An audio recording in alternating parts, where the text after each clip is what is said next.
ఇప్పుడు స్పీడ్ ఎందుకు? కాదు, ఈ టైంలో స్పీడ్ న్యూస్ చదువుతారు ఎవరైనా ఇంత పొద్దున పూట?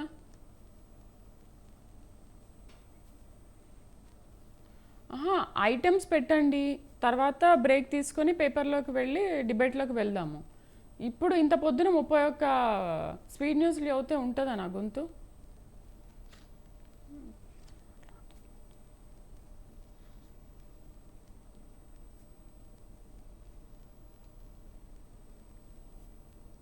ఐటమ్స్ లేవా? ఆహా లేదు, ఎన్ని ఐటమ్స్ ఉన్నాయి? చాలు, అవి అయిన తర్వాత పేపర్కి వెళ్ళిపోయి డిబేట్లోకి వెళ్దాం. ఈలోపు వాళ్ళు కూడా వస్తారు కదా.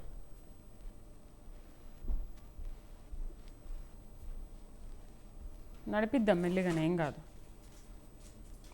ఏం పొద్దున అసలు బులెటిన్ స్పీడ్ న్యూస్ పెడతారు ఎవరన్నా? మనుషులు పనిచేస్తారు.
Good morning, welcome to morning edition. Headlines చూద్దాం.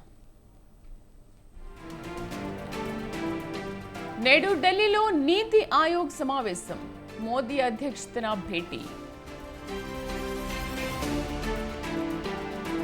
నీతి ఆయోగ్ సమావేశాన్ని బహిష్కరించిన విపక్ష సీఎంలు, బడ్జెట్ కేటాయింపుల్లో వివక్షే కారణమని వెల్లడి.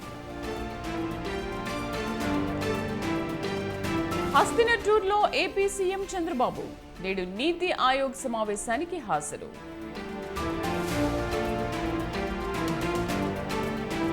ఏపీలో పాలన రివర్స్ డైరెక్షన్లో వెళ్తుందన్న జగన్, ప్రశ్నించే వారిపైనే దాడులు చేస్తున్నారని మండిపాటు.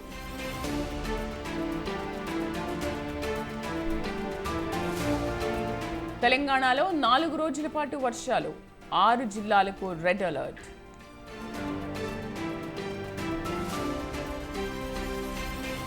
అంగరంగ వైభవంగా ప్యారిస్ ఒలింపిక్స్ వేడుకలు, అట్టహాసంగా ప్రారంభమైన విశ్వ క్రీడా సంబరం.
ప్రధాని నరేంద్ర మోదీ అధ్యక్షతన నీతి ఆయోగ్ 9వ గవర్నింగ్ కౌన్సిల్ సమావేశం ఇవాళ జరగనుంది.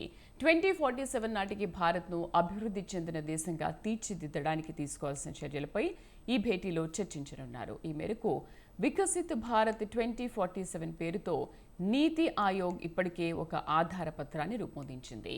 ఈ లక్ష్యాన్ని సాధించేందుకు కేంద్ర రాష్ట్రాల మధ్య సమన్వయం, ప్రజల భాగస్వామ్యం, ప్రభుత్వ సంక్షేమ పథకాలను సమర్థంగా చేర్చడం ద్వారా గ్రామీణ, పట్టణ ప్రజల జీవన నాణ్యతను పెంచడం అవసరమని ఈ ఆధార పత్రంలో పేర్కొన్నారు.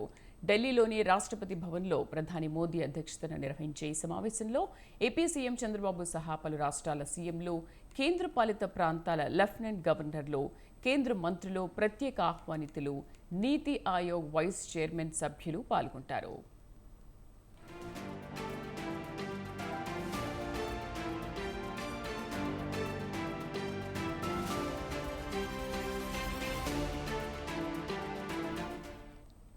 అయితే విపక్ష పాలిత రాష్ట్రాల ముఖ్యమంత్రులు మాత్రం ఈ సమావేశాన్ని బహిష్కరించాలని నిర్ణయించారు. తెలంగాణ, కర్ణాటక, తమిళనాడు, కేరళ, హిమాచల్ ప్రదేశ్ రాష్ట్రాల సీఎంలు ఈ భేటీకి రాబోమని ప్రకటించారు. జార్ఖండ్ ముఖ్యమంత్రి హేమంత్ సోరెన్ వెళ్తారా వెళ్లరా అనే దానిపైన అనిశ్చితి నెలకొంది. మరోవైపు పశ్చిమ బెంగాల్ రాష్ట్రాన్ని విభజించాలంటూ ఆ రాష్ట్ర బీజేపీ చీఫ్ సుఖాంత్ మజుందార్ ప్రధాని మోదీకి ప్రతిపాదన చేసిన నేపథ్యంలో ఆ రాష్ట్ర సీఎం మమతా, టీఎంసీ కీలక నేత డెరెక్ ఒబ్రైన్ మాత్రం నీతి ఆయోగ్ భేటీకి హాజరు కానున్నారు. బెంగాల్ విభజనపై నీతి ఆయోగ్ సమావేశంలో ప్రస్తావిస్తానని, దాన్ని ప్రతిఘటిస్తానని మమతా ప్రకటించారు. భేటీలో పాల్గొనేందుకు ఇప్పటికే ఢిల్లీకి చేరుకున్నారు మమతా. నీతి ఆయోగ్ను రద్దు చేసి ప్రణాళిక సంఘాన్ని పునరుద్ధరించాలని ఆమె డిమాండ్ చేశారు.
ఏపీ సీఎం చంద్రబాబు ఢిల్లీలో పర్యటిస్తున్నారు. ప్రధానమంత్రి నరేంద్ర మోదీ అధ్యక్షతన నీతి ఆయోగ్ భేటీ జరగనుంది. ఈ సమావేశంలో పాల్గొననున్న చంద్రబాబు ఏపీకి సంబంధించి అంశాలపై మాట్లాడనున్నారు. పోలవరం ప్రాజెక్టుతో పాటు కొత్త డయాఫ్రమ్ వాల్ నిర్మాణంపై చంద్రబాబు మాట్లాడనున్నట్లుగా తెలిసిందే.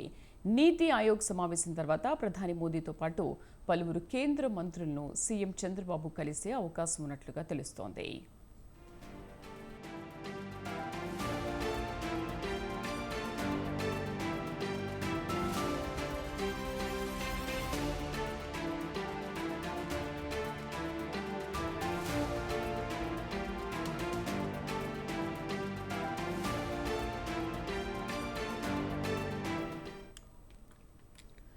ఏపీ సీఎం చంద్రబాబు ఢిల్లీలో పర్యటిస్తున్నారు. ప్రధానమంత్రి నరేంద్ర మోదీ అధ్యక్షతన నీతి ఆయోగ్ భేటీ జరగనుంది. సమావేశంలో పాల్గొననున్న చంద్రబాబు ఏపీకి సంబంధించి అంశాలపై మాట్లాడనున్నారు. పోలవరం ప్రాజెక్టుతో పాటు కొత్త డయాఫ్రమ్ వాల్ నిర్మాణంపై చంద్రబాబు మాట్లాడనున్నట్లుగా తెలుస్తోంది. నీతి ఆయోగ్ సమావేశం తర్వాత ప్రధాని మోదీతో పాటు పలువురు కేంద్ర మంత్రులను సీఎం కలిసే అవకాశం ఉంది.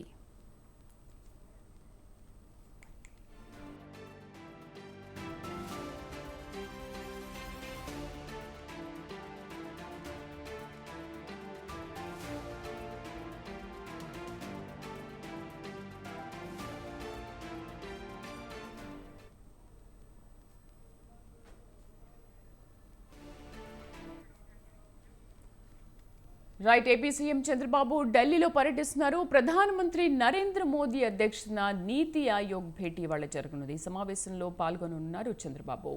ఏపీకి సంబంధించి పలు అంశాలపై మాట్లాడనున్నారు. ఇక పోలవరం ప్రాజెక్టుతో పాటు కొత్త డయాఫ్రమ్ వాల్ నిర్మాణంపై చంద్రబాబు మాట్లాడనున్నట్లుగా తెలుస్తోంది. నీతి ఆయోగ్ సమావేశం తర్వాత ప్రధాని మోదీతో పాటు పలువురు కేంద్ర మంత్రులను కూడా సీఎం చంద్రబాబు కలిసే అవకాశం ఉంది.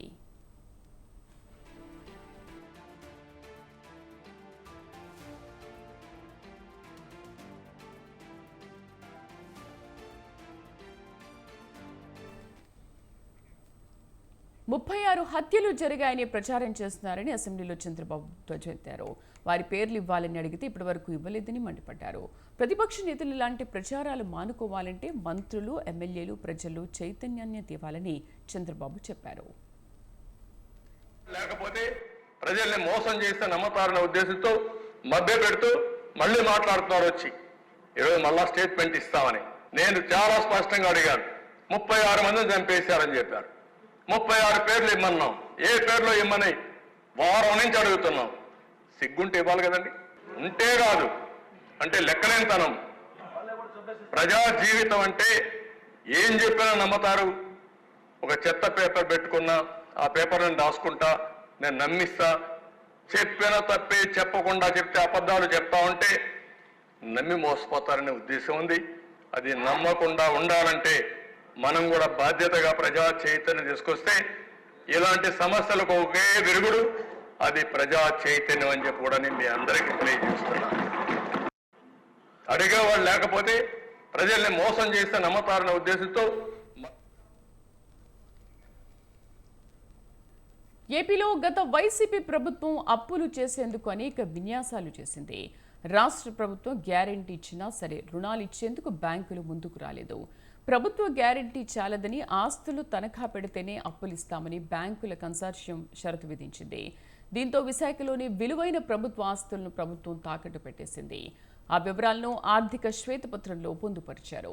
తాకట్టు పెట్టిన ఆస్తుల వివరాలను ఇందులో ప్రకటించారు. మొత్తం 121 ఎకరాల ప్రభుత్వ ఆస్తులను తాకట్టు పెట్టి 1914 కోట్లు అప్పు తెచ్చినట్లుగా శ్వేతపత్రంలో తెలిపారు.